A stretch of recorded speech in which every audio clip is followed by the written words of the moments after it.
Record. Hi, welcome to the next episode of Triggers in Spiritual Medicine. I am your host, Laura Joseph with Healing with Spirit. Today's guest is Brigette, and a little bit about Triggers in Spiritual Medicine. For those who are new to our programs, our vision is to break the unrecognized epidemic of unresolved, unhealed trauma and create sustainable systems for recovery, healing, and empowerment.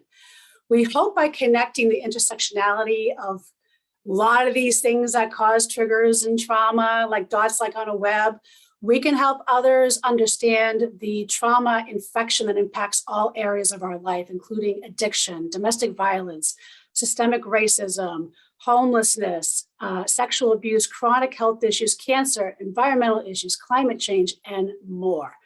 So our goal is by highlighting these, because sometimes there's a lot, we talk about separate issues, and sometimes we forget that there's a connected thread between a lot of the things that we want to separate. So by highlighting this, we hope we share what's common, what a new perspective of solutions, healing, and resolutions that we can hopefully birth. This is a collaborative program where we bring in industry experts, survivors who have figured this stuff out. And I'm so honored to have Brigette here today, who is an amazing international speaker and social impact business coach.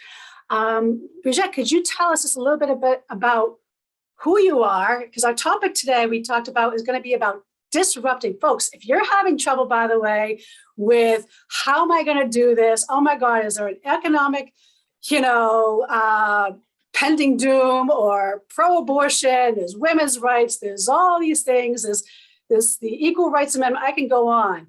Brigette is amazing, and she can help you bring all this in. But there's a thread, and the thread that we're going to talk about is disrupting the toxic capitalism and the hustle culture. So welcome, Brigette.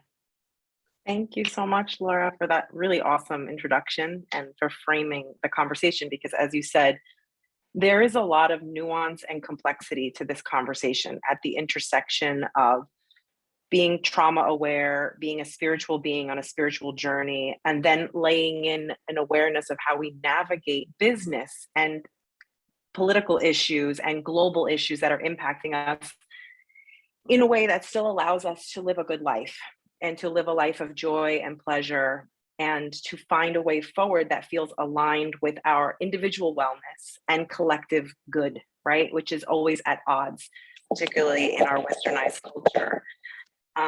So my creation story is complex, so I'm going to try to just keep it as short as possible, but it is really important that I share the nuance of my own identity and how that complexity allows me to show up in the work as both a co-conspirator and ally, and as a person of color who has had some proximity to the lived experience of people of color through my family lineage. So I was born in New York City, and my mother was born in Puerto Rico, and she was born into a family with fairly limited financial resources. The way she describes her infancy and her early years, she was only there for a year or two.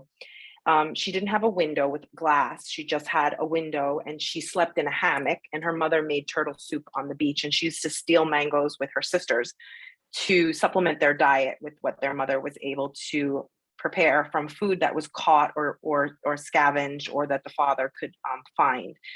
And my mother came to New York as a small child, and altogether she had 9 siblings, of which one died in childbirth.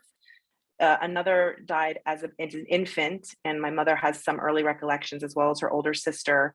And then another commit suicide. And then of my other uncles and aunts, there's significant mental illness and alcoholism. So, in my family system on my mother's side, I have lived in very close proximity to the direct impact of trauma on people who hold marginalized identities. And in my mother's case, the specific trauma intergenerationally that was brought upon my mother's communities is from the colonization of Puerto Rico by Spain, which is where I live now, as part of my reclaiming my own birthright to get to live and exist and have a life of freedom and joy and pleasure. But it's complex because my intersection is that I have that identity. And then my father, his family came to New York City and opened a grocery store and did fairly well for themselves. And because they were Italian and they had proximity to whiteness and they had a great deal of resources surrounding them in their community, they were able to get a bit further ahead and not necessarily experience the exact same level of marginalization. But I want to really clarify a point here for those of us that are listening who are white-bodied or live in a body that is approximating European or Western culture. Just because we hold privilege doesn't mean our families didn't have hardships. There is a very big difference between hardship and marginalization and systemic oppression and systemic racism solely based on the color of your skin or the way you don't adequately fit the model of the dominant culture. So as a pale-bodied European woman, I experience a great deal of privilege and access and opportunity as a result of my proximity to whiteness, and I'm keenly aware of that. Thank you for addressing that. It's so important. Yeah, of course. But with that said, as I said, I also come from a Puerto Rican family, and I'm only second generation. And my mother and her mother and my grandmother experienced a great deal of trauma, including sexual violence, mental illness, and a slew of other health and mental health issues that disproportionately impact communities of color as a result of the impact of slavery and colonialism and ongoing systemic oppression, which never ended. It simply transmuted into new forms of colonization and systemic oppression, which capitalism continues to sustain quite well, right? And so again, this conversation goes like several layers deep. And so because of who I am and what I come from, I spent a great deal of time exploring the world through different perspectives and trying to sit with and experience the universe that we live in here in this planet through the lens of people who hold marginalized identities. Because when I look at the world through my lens, it's not that bad. And I could certainly get by surrounding myself with other people of privilege in this beautiful house in Spain and just focusing on my own individual wellness and my own spiritual path, and the universe and many people in it are suffering. And I can certainly live in a bubble of spiritual bypass and an illusion that all is well because of the level of privilege I have. But because I chose to break out of that perspective and that privilege-centric linear look at the universe through my lived experience, I wanted to flip the lens and really listen to and live among people who had a completely different experience. So as part of my creation story and my own journey, I've lived in Guatemala, in what's called the Americas, but that was colonized in the name given by the colonizers. Thanks to Andrea Moon, I'm learning about that. She's an indigenous expert on unlearning Latinidad, this idea of Latino. And I've been in enough countries and I've talked to and been in relationship with enough Black Indigenous people of color to understand that their lived experience is very different than my own. And this doesn't mean that they are lesser than or they are victims of the situation.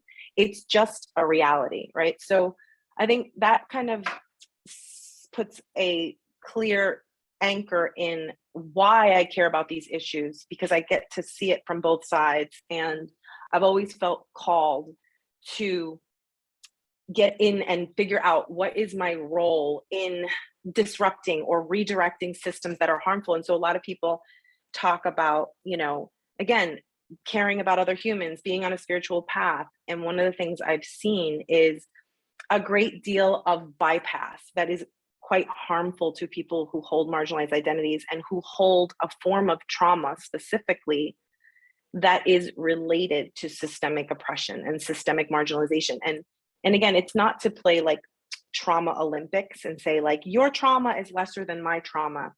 It's simply that it's unique and distinctive, and that it ultimately can be something that is not even at a conscious level. Like I think for my own journey, continuing to circle back to my own creation and who I am, at 47 years of age, having lived through my mother having a severe, massive stroke and all of the medical trauma and working through a medical system that is not designed to really support the healing of an obese Puerto Rican woman, right, with a severe level of disability, I have come to realize my own level of, I guess, secondary trauma in many ways, and how I've come to see how that secondary trauma shows up in my own body of privilege, and then how it shows up, for example, in my relationships with other people, varying with my experience with my own husband, who's a Puerto Rican man,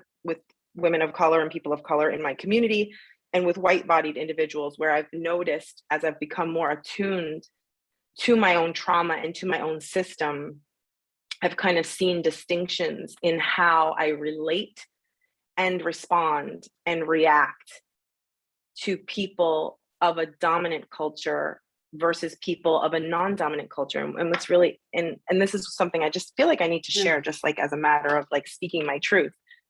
There's a lot of kind of societal, cultural discrimination and microaggression against people who are ethnically not white or of the dominant culture, in terms of being like loud or aggressive or angry because we speak with passion, and the ways we communicate culturally are not refined and reserved and controlled, which are very much like characteristics that are revered by dominant culture, but they're not actually revered in other cultures. But the idea is like, that's the way to be, right? Emotionally regulated, controlled. And there are a lot of things that are taught. We talk a lot about that in the domestic violence community. And we did an episode, I think it's episode 5, on how the burning times of witches influence white women culture today, and why. Because a lot of us that are doing some of this work, that are coming, that are white-bodied, are seeing, why don't we have community like folks in other cultures and other communities, and we don't have it. And I do see it in the domestic violence community. Like I'm very active in 4 bills just in the state of Massachusetts, and I see some of the struggles of how do we legislate something while protecting folks in marginalized communities at the same time. When victims at the end are getting harmed regardless of what color, but yet it's run by a systemically oppressive system that will let go the white-bodied perpetrators, as we've seen in the Jerry Remy case, where because his father was wealthy and he went and murdered his girlfriend, where if it was a brown-bodied person, they would have been thrown in jail for God knows how long. So I see it from that lens, and so I appreciate all this that you're bringing. How did you, in going in this journey, get from uncovering and unpacking and doing all this work and seeing things now through different lenses to the cultural capitalism? Because what comes to mind is something that was just brought to my attention with, I don't have the name, unfortunately, I could probably post it later after this but there is a representative or a state senator in Rhode Island that's actually bringing up the toxic capitalist structure that is white supremacist based after the Jim Crow era. And he's actually addressing it in Congress as we speak, which I thought was pretty fascinating, this whole capitalism thing and where it's based. So how did you connect the dots, and how did that lead you to the work that you do today? Yeah, I think it happened as a result of living and working among significantly marginalized communities in Guatemala, in Peru, in Mexico, and really seeing the level of difficulty people had to subsist on farming and basic economic activities that under normal conditions with less systemic injustice, they would be able to have a decent life. But because of just 1 or 2 factors like multinational, international agro corporations, which are multi-conglomerate corporations that produce all of our food, and seeing how that has impacted local farmers everywhere. I mean, it impacts local farmers in the US, it's shutting down local farms here in Europe, and it has been historically shutting down or eliminating the capacity of local farmers throughout, quote, lesser developed countries or in the global south. So it's been really complicated because people that are essentially farming communities cannot live on farming. And then there's technology issues where technology doesn't reach certain areas, and it's not actually a match for their cultural ways of being to even be engaging with technology at that level. And that's just one thing. But at the end of the day, the reality is that there is no lack of financial resources or even resources in the world. There is no reason why anybody should be hungry or unclothed or unhoused. But there is this narrative that I see, particularly in the coaching industry. I keep seeing people perpetuate these stories that like, none of your problems, or you're not lacking in anything because someone else is a billionaire. Well, I actually call bullshit on that. That's actually not true. The truth of the matter is the precise reason why many countries and communities do not have adequate resources is precisely because of the hoarding and accumulation of wealth in the hands of a very small percentage of people, and the activities that they are engaged in, the nature of the capitalism that they are engaged in to produce that level of wealth typically is very, very harmful to the environment and other humans. And if it doesn't seem to be directly, when you dig deeper beneath the public relations, the PR and the media bullshit, like with Elon Musk, you can actually see that there's still a lot that is harmful. Like, you could say, oh, this guy's an investor and he's doing really good stuff, but what you're not seeing is that his investments are tied to like blood diamonds and oil money and the prison industrial complex, which is like one of the most profitable industries in the United States of America. And everybody that's a billionaire has their money invested for the most part in some shady shit. Why? Because more sustainable, less harmfully impacted companies don't actually have the same capacity to generate profit margins at scale the way those that are directly contributing to problematic business solutions or products are able to, right? So like iPhones are hugely profitable. And if you're invested in Apple, it's big, big money because they create technology to be disposable and regularly consumable and to create a drive of wanting and needing the latest technology, even though it's absolutely unnecessary. They create that necessity, right? So there's this kind of like coercive marketing and positioning of products to an audience of humans that have been disconnected from their deepest human needs and desires and taught from birth. We have been coded, and I don't care how woke you are and how aware you think you are. We all have 20,000 levels of mind, neurological, neurolinguistic, visceral, tangible, human, somatic coding to believe the story that we are more successful and we are better when we have more shit. And that can be translated into lots of different ways. And I'll give you a tangible example in my own life where I know this to be true, because I'm constantly like, wait a minute, let me test this bullshit, right? Because we always think, I just need a bigger house. I just need more stuff. I just need to make $1 million. For like, what the actual fuck do you want to do with $1 million? Like, I have to think about that because I can make $1 million. I'm a really good business coach. But right now, I made $250,000 in my business, and that was great. And then I was like, oh, I have a lot of money now. So let me like pay off my debt for my home in Berkeley. Awesome. And from a business perspective, like awesome. I have passive income from my house in Berkeley, and now I can like have a big house somewhere else and live this like really like relaxed life, the American dream, right? So here I am, I moved to Spain. And at first I'm like, let me rent a smaller house and just like live within like smaller level of expenses. But no, Brigette got caught up in like, but you're making $20,000 a month and you're this like business coach and you need a big house and it's going to be like better because you're going to have all this space and you're going to be able to do things in this big house. And then I went and rented the house, and I have this like 3-story, 6-bedroom, 4-bath house. It's fucking gorgeous. I have a view of the mountains. I hear the birds, a gorgeous pool, and it's nuts. Like, it's ridiculous. Like, I grew up in an 1,100 square foot house. My house in Berkeley is 1,200 square feet. And, you know, I've been here 9 months and I'm still trying to figure out what the actual fuck do 3 people do in like a 3,000 square foot house. Like, of course we can have one, but now that I'm in it viscerally and somatically, I'm just like, okay, I understand now privilege and like having a big house. There are a lot of stairs to go up and down many, many times a day. There is now an alarm system that I have to purchase and pay monthly to prevent someone from stealing my rich house things, because my rich house is a signal to people. And now I live in fear of like people coming into my rich house. And then I have a gate and a gardener and a pool guy. And I have to coordinate all this stuff, or I have to hire a house person to coordinate my house cleaner and my pool person and my alarm guy and the tree trimmer. And now I'm in this and I'm just like, oh, so this is what it's like okay, well, I thought I wanted this because that's what everything tells me in our society.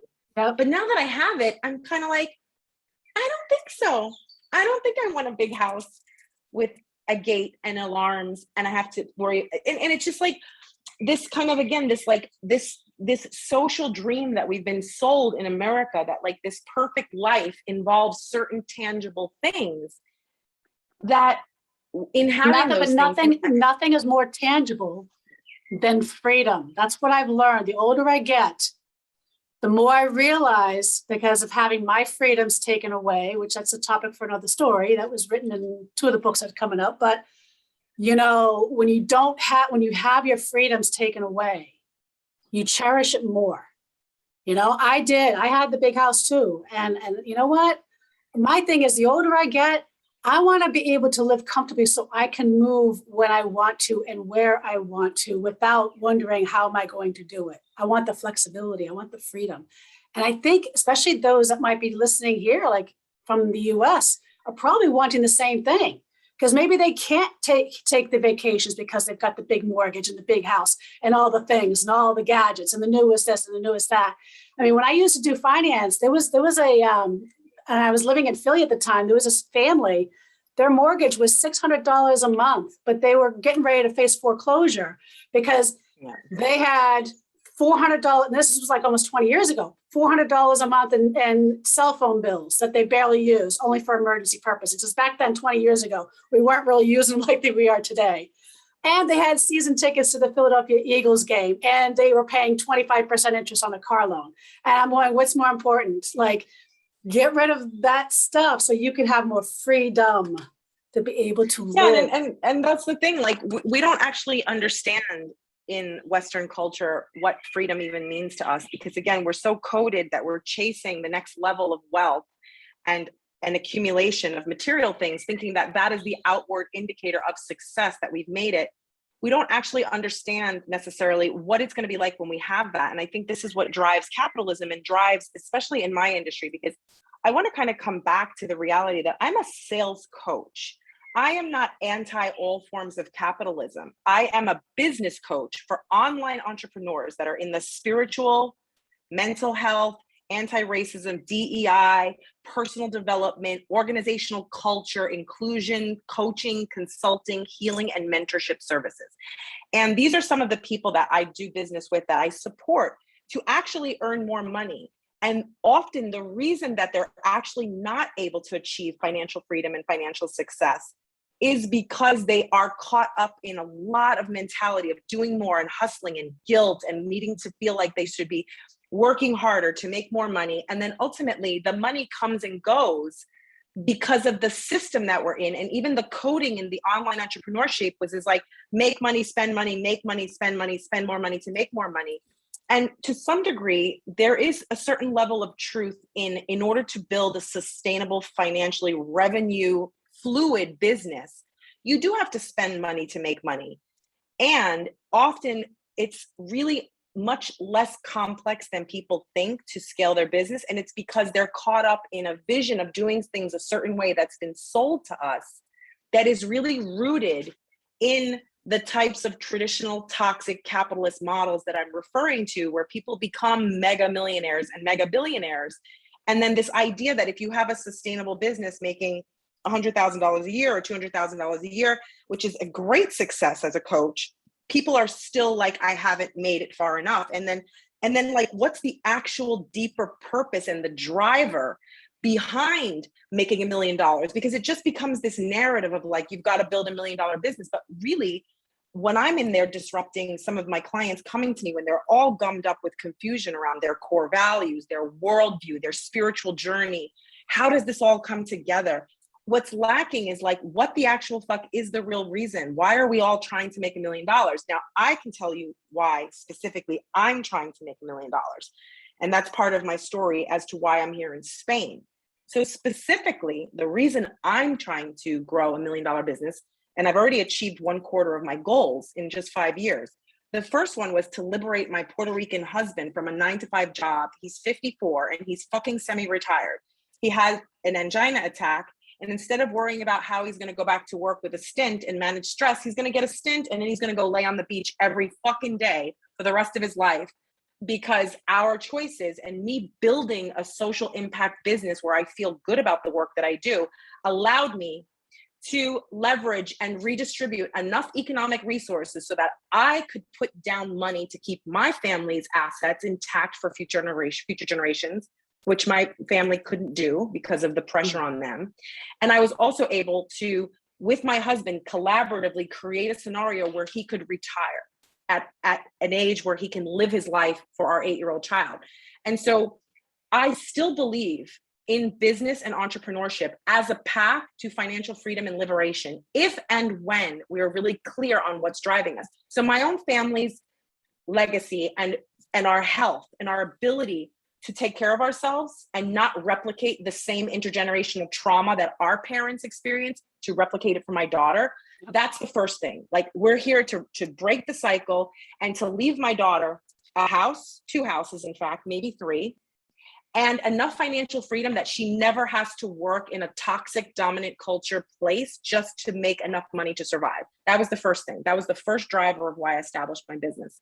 And then beyond that, my business is not a traditional business model. I explicitly exist in the market of coaching to provide an alternative perspective on doing business, which is my business is designed to redistribute wealth, opportunities, and to shine a light on the wisdom and the value of Black, Indigenous people of color as spiritual experts, personal development experts, coaches, and mentors, because in the online coaching space, everything that exists in the world at large, insofar as dominant culture and what we see as valuable, exists and is magnified in the coaching industry. And so part of the work that I do is positioning the work of these Black, Indigenous experts of color to white folks who, for better or for worse, often will listen to me first because I look like them and sound like them.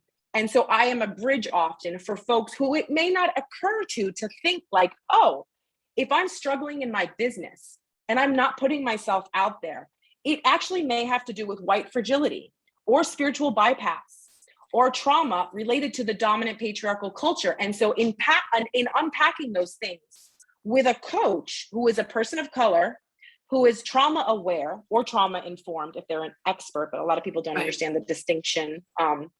Lee Cordell does a really good job, a woman of color does a really good job explaining the difference between these things. If you're working with someone who actually understands the intersection of showing up online, visibility, speaking your truth, trusting that exactly how you are, if you're fat, if you have wrinkles, if you're Black, if you have a lisp, if you're trans, whatever your identity is, you're perfect and you're for somebody. And the reality is a lot of people struggle in the path of entrepreneurship explicitly because of dominant culture and oppression. And that's the thing that I think a lot of white folks don't realize when we get stuck in our fragility and our shame around this. We all suffer from the system that perpetuates colonialization and dominant culture. We all, people of privilege, may be impacted less than people who hold marginalized identities, but we are all being impacted by this system, and we all stand to do better in life and live more fulfilled, liberated lives, freed from the fetters of self-judgment and self-hatred and self-criticism, which is the root of dominant culture, when we unpack and see these things and unlearn them. And so for me, business coaching is so important. Like, everybody needs a great business coach, but the way that I bring this work is very intersectional. I am a business coach. I help people with their positioning, their message, their offer, and sales.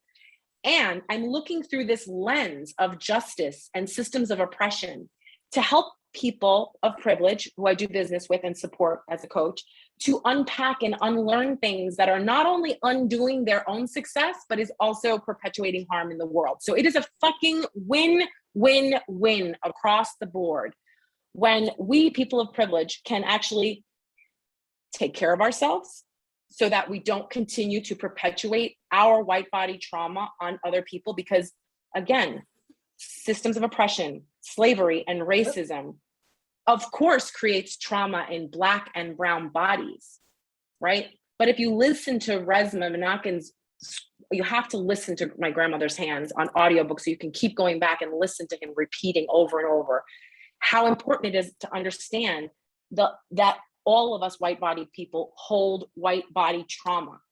And it also creates harm within our own bodies, the way that we show up in the world. So that just brings to mind, because I'm not sure if you've seen some of the posts I've done regarding the yoga and the Reiki communities, and because I can speak to some of that. And not only that, but how we perpetuate, how even victims of abuse perpetuate trauma. We call it trauma bonding, right? And all these things, because it's all coming from that patriarchal. And again, it really brings back to the episode that we did on how the burning times of witches, right, influence white women culture. And it doesn't mean like your trauma doesn't exist. You know, I say to my colleagues all the time in the DV communities, like, if you really want to get better at DV, you really need to do anti-racism work. Like, because if you don't, then you're missing, because you're struggling passing this legislation because you're not understanding the underbelly of why you're not passing this legislation.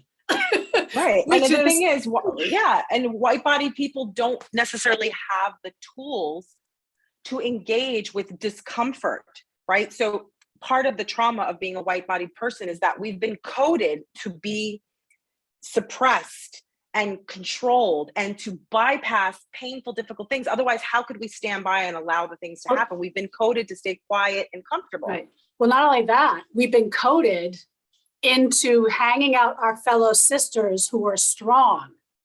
Because if they are strong, those are the ones that were sent to the stake and burned at the stake. Because that, and if we spoke out against that, we were punished. We were punished if we didn't hang out our sisters, you know, to support the whole systemic colonization. So share with me, what are three things that somebody who might be listening, maybe it's somebody who's struggling in their business today, or somebody who wants to start a business, or maybe somebody who is saying, you know what you're saying makes sense. How do I, you know, incorporate more diversity or anti-racism into my own business policy? What are three things those individuals can do today to start creating those changes? I think the first thing, oh, sorry, go ahead. Go ahead, no, go ahead. I think one of the first things is to just understand that having guilt or shame or weird feelings around it is normal, and to normalize the journey. And I think two of the people that I've learned a lot about normalizing the journey and not getting gummed up in perfectionism and worrying about doing things right or wrong. Like, you have to fail forward in the work of being a co-conspirator or an ally and having a social impact business that is equity informed or diversity informed. So Maisha Hill, Lisa Denon Young does beautiful embodied work with sound healing, but I think Maisha Hill is also just like a really great roots and shoots person to just get in there and learn the fundamentals of like unpacking white guilt and white shame. We do not need to do this work from a place of guilt, because when we do, we move into fixing and saviorhood. And so we have to understand that part of the work of unpacking whiteness is understanding that we can still have a great life. We don't have to live in a place of guilt, shame, victimhood of like, I can't have a good life because other people are suffering. That's not what it's about. And it's really about thinking about, okay, this is my level of privilege, or this is what I want to achieve. How can I integrate an impact initiative into the work that I'm already doing in my business? And how can I make it easy? Like, I don't need, as a person of privilege, to reinvent the wheel. I can find partners or other people doing incredible social impact work in the world. And instead of trying to fix everything through a million causes and going and volunteering and doing a million things and stretching myself thin, because the people listening to you and I are probably like really good people that care a lot. And you might be like burnt out, like, I'm trying to write a letter and I'm trying to do this and I'm trying to do that. As Maisha Hill says, niche down. And I say this, niche down. Pick the one thing that you know that you can create a tangible impact around. And that's it. For me, it's connecting people of privilege to the resources and wisdom of Black, Indigenous people of color and redirecting wealth and opportunities in a way that's more equitable. That's it. That's the core of my business. I'm not out here trying to go and march over here and do this over there. Like, if I have 5 hours a week or 10 hours a week that I want to commit to this, I need to make sure it's integrated with the activities that I do for my business, right? So this is what I teach as a business coach, is creating a triple impact, triple bottom line business, where everything you do to drive your business, from marketing, sales, promotions, showing up, you can do so from a place of feeling confident and good, that everything you do for yourself and your business is tied to and benefits an initiative that is directly benefiting an organization or a community with less access to privilege or less access to resources or less of a platform.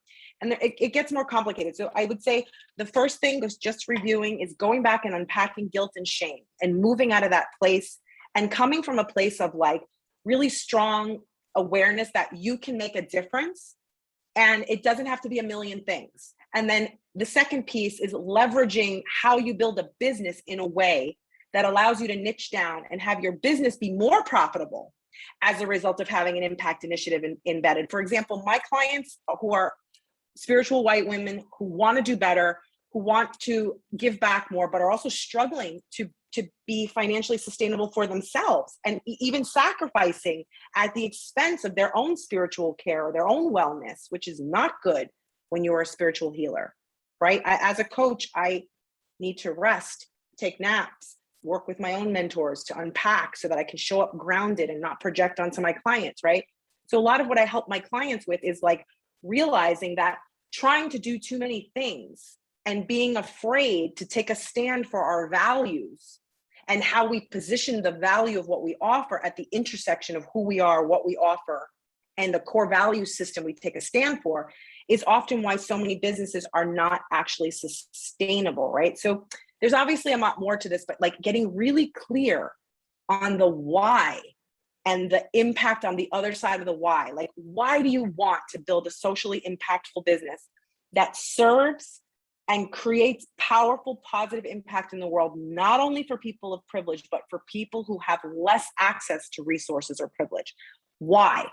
And then when you get clear on that why, then what is that one measurable thing? And how can you make it simple to make more money for yourself and for your initiative? And there are a couple of different ways to do that, but that's basically what I teach in my free course. I have a free course that anybody can access, and the fourth training module is all about building a social impact model. And in fact, Maisha Hill and Lisa Denon Young, I think, are in that training, and are also really great resources for this work. But I have a lot of hope for this industry. Like, if we could see the collective impact that we can create by just making some tweaks to how we approach capitalism and seeing it as more of a restorative, regenerative, reparative approach to generating financial wealth.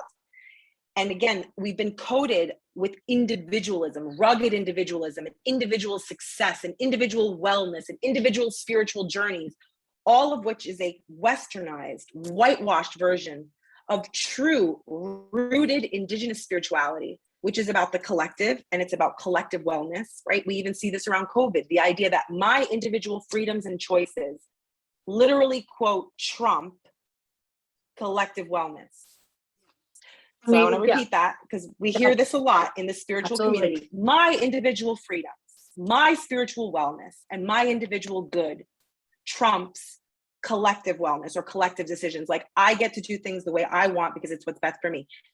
That one unique belief system that we've been coded with is the reason why this planet and all of us on it are continually perpetuating harm and trauma over and over, because the trauma we perpetuate on the planet is the trauma that's perpetuated in our system.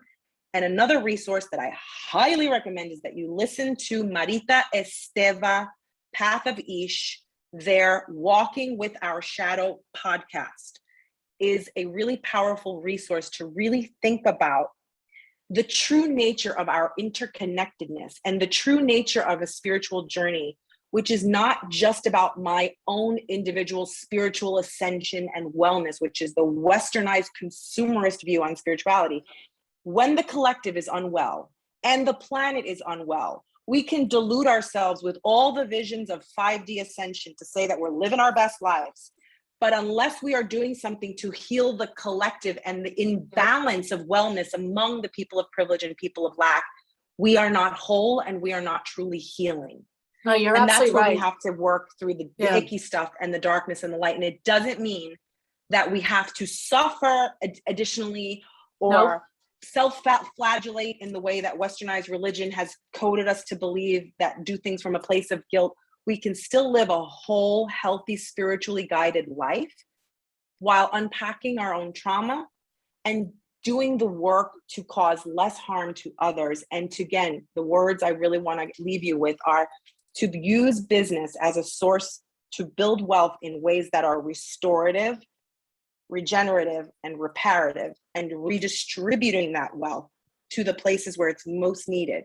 And we can do that as online entrepreneurs in ways that are virtually impossible for smaller brick and mortar mom and pop businesses with overhead.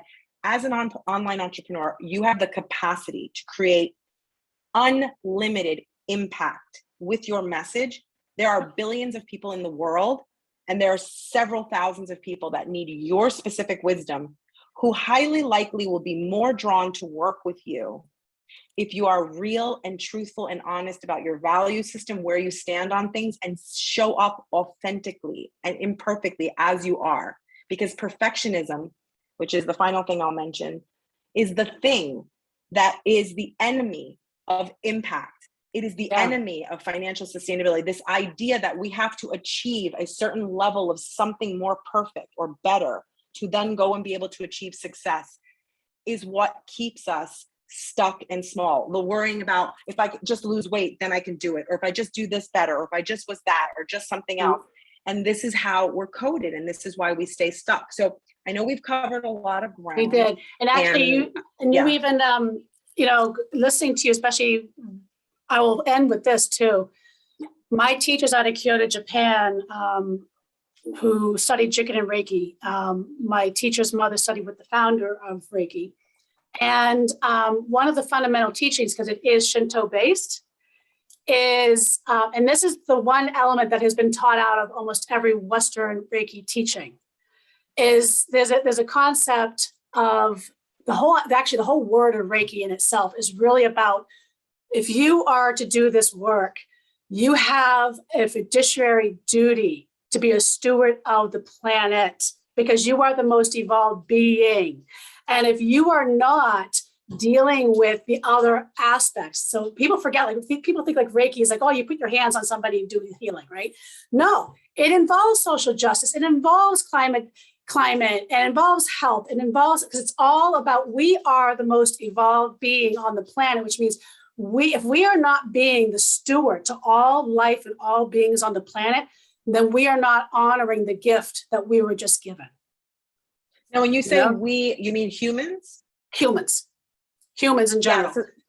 Yeah, so it's like this whole, right? Because that worldview would differ from, for example, a Mayan or indigenous perspective from certain cultures that would actually argue, or not argue, they say that they would know that we aren't better than or more high, on a higher scale than the plants or the animals or trees. So it's interesting that you bring that perspective, because they do see everything as equal, but they see us as from an evolution more evolved, which means that because we are more evolved, because we have consciousness, so to speak, that we actually have a fiduciary responsibility.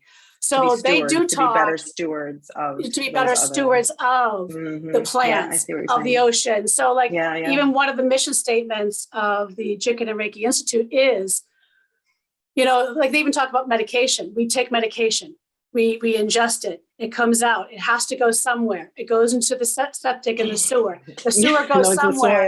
It has to go into the soil, or it goes into the water. Then we eat the fish, and then we re-ingest. So it's like, so it goes right into, if we take care of the inner vessel and we become the steward, and we do what the gods, they see gods like nature. A lot of indigenous cultures see nature as the gods, right? Mm-hmm. So the gods, we honor what the gods ask us to do as a steward, then everything is living in accordance there with in balance, which is why we have an imbalance, right? Yeah, and I think that's the challenge, because I do like, I love the illusion or the idea that if we just, and I'm not suggesting this is what you're saying, but a lot of what I hear from the spiritual community at times is what troubles me, is this idea that if we just focus on our own well-being, that the planet will somehow miraculously heal.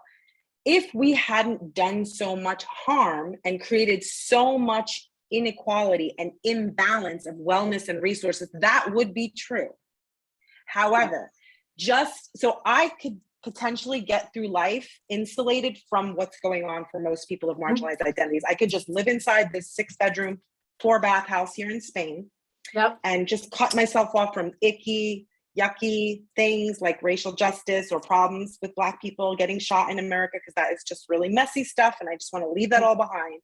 And I could probably get through this life focusing solely on my own individual wellness and healing. That's an option available to me as a white-bodied person of privilege. That option is not available to my closest friend who lives here in Maresma, who is a melanated woman in a different body than my own. She has the same exact potential and desires I do, but she doesn't walk safely through the world the way I do. Yep. And if she goes back to America and she finds herself in the wrong place being Black at the wrong time, she could get shot and killed just for being Black. That won't ever happen to me. Right? So that's the distinction, is that white-bodied people, we hold the privilege of simply being able to live our lives and walk in the world without the fear of being targeted or killed simply based on the color of our skin. That is not something that other people right. have, So right?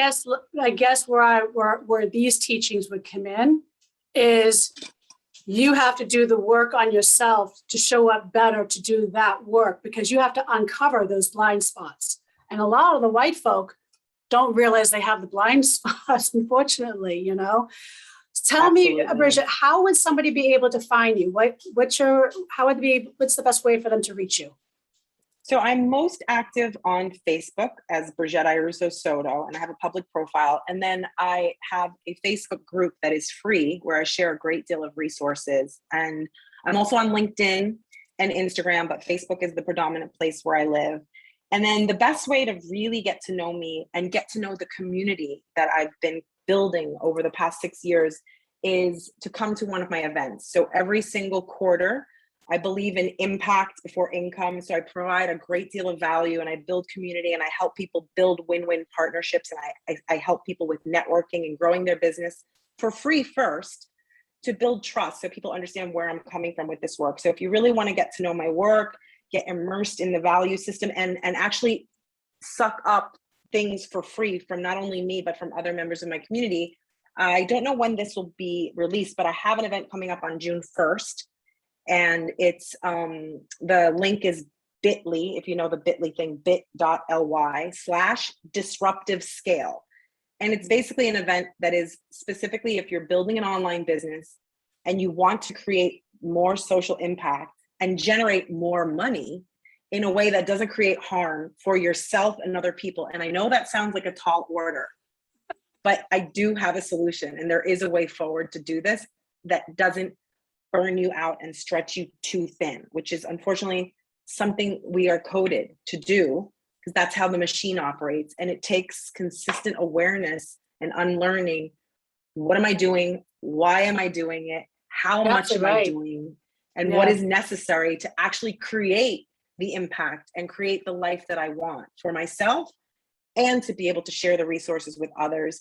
And when we really get at the heart of things, it can make massive, huge shifts for yourself and for your business in a really short period of time. Because one of the things that I've learned that I promote through my events is that we go much further together and in a more sustainable way. Now, I won't say faster because that's an ableist way of thinking about things. It doesn't necessarily have to be faster, but we go further and it's easier and more sustainable and more supportive to do. That's part of what we do, right? It's about sustainability, right? And so stop trying to struggle. My message to you, if you're listening to this, is if you're an online entrepreneur and you think you're crazy, everything's so difficult, you're stuck, you're constantly thinking about the things you care about, the social issues, the business, and you feel just like stretched out and stretched thin, You don't have to figure these things out on your own. And in fact, I highly recommend that you don't, because it's when we stay stuck in our own heads, when we stay isolated and siloed, trying to solve everything on our own, that's when we get caught up. We're not meant to operate that way. So I really want to invite you to join the conversation and the networking at this event. It has 3 parts. You're free to stay for all 3 or just the first part. The first part is purposeful networking. It's all about sharing what you do and who you want to partner with to reach more people, what your vision is. And then I'm going to get into how to disrupt hustle culture in how you scale your income and your impact as an online business. And then the third part is like individualized love seek coaching. So again, there's 3 parts of the event. You can come for any or all parts. And I would love to meet you and get to know you better. Thank you so much. It was such a pleasure having you here. And yes, please. And we will be posting the links to in the comments on the YouTube channel, some of the resources that Brigette has also mentioned throughout the podcast. But I thank you. Thank you for being here. And thank you all for joining us for our latest episode of Triggers in Spiritual Medicine. Thank you so much, Laura.